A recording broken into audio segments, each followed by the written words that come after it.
Godinama unazad predstavnici sindikata i bivši zaposleni iznose u javnost tvrdnje da u Juri radnike maltretiraju, da im je ograničen odlazak u toalet, da su norme nerealno visoke, da ljudi dobijaju otkaze zbog dužih bolovanja ili pokušaja osnivanja sindikata. Posle javnih optužbi predstavnika sindikata o zlostavljanju zaposlenih u Juri, Ministarstvo rada se oglasilo saopštenjem u kojem se navodi da prilikom inspekcijskog nadzora niko od zaposlenih nije prijavio slučajeve zlostavljanja i maltretiranja koji su navedeni u pojedinim medijima, niti su inspektori došli do dokaza koji bi te navode potvrdili. Međutim, Željko Veselinović iz Udruženja sindikata Srbije Sloga rekao je za Insider.net da u slučaju Jure institucije ne rade svoj posao, a država štiti kompaniju koja krši njene zakone.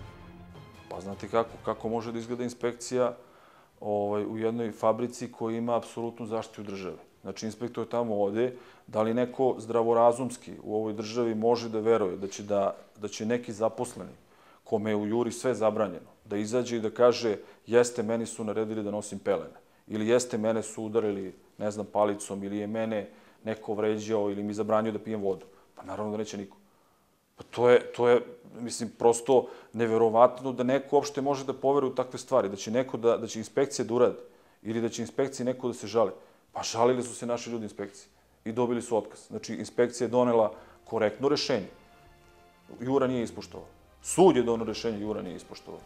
Pa šta onda da radite ljudi, šta kad znaju? Znači, to svi znaju da je Juri šta god uradite, vi ne možete ništa kažete. Korporacija Jura, koja se do sada nije oglašavala povodom optužbi da maltretira zaposleni i krši njihova zakonom zagarantovana prava, u odgovoru Insider.netu demantovala je te navode.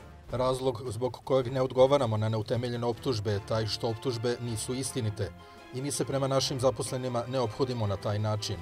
Drugi razlog je i taj što ne želimo da se raspravljamo sa medijima.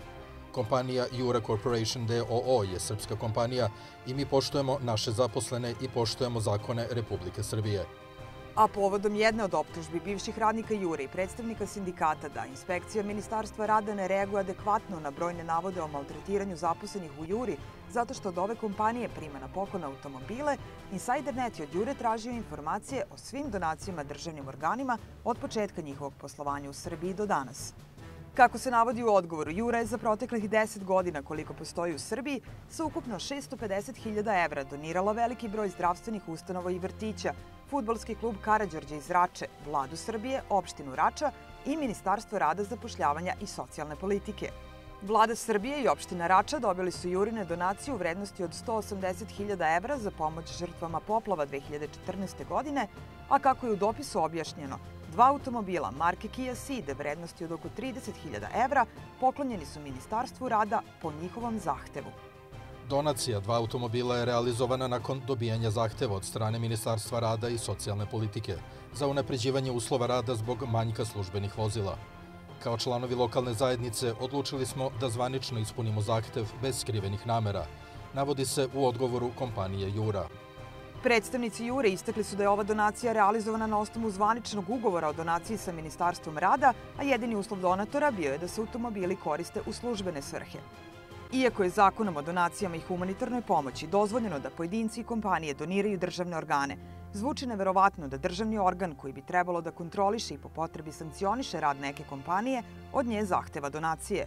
Osim pitanja da li državni organ koji je primio takvu donaciju uopšte može da bude objektivan kada kontroliše poklonodavca, u ovom slučaju sporno je što je Ministarstvo rada svojim zahtevom po svemu sudeći direktno prekršilo Zakon o donacijama i humanitarnoj pomoći. U tom zakonu jasno stoji da državni organi mogu primati donacije u uslugama, novcu, imovinskim pravima i robi sa izuzetkom duvana, alkoholnih pića i putničkih automobila. Pitanja o Jurinim donacijama, kao i podatke iz izveštaja o inspekcijama u Juri, Insider.net je tražio od Ministarstva rada, ali nikakav odgovor nismo dobili ni nakon isteka zakonom predviđenog roka.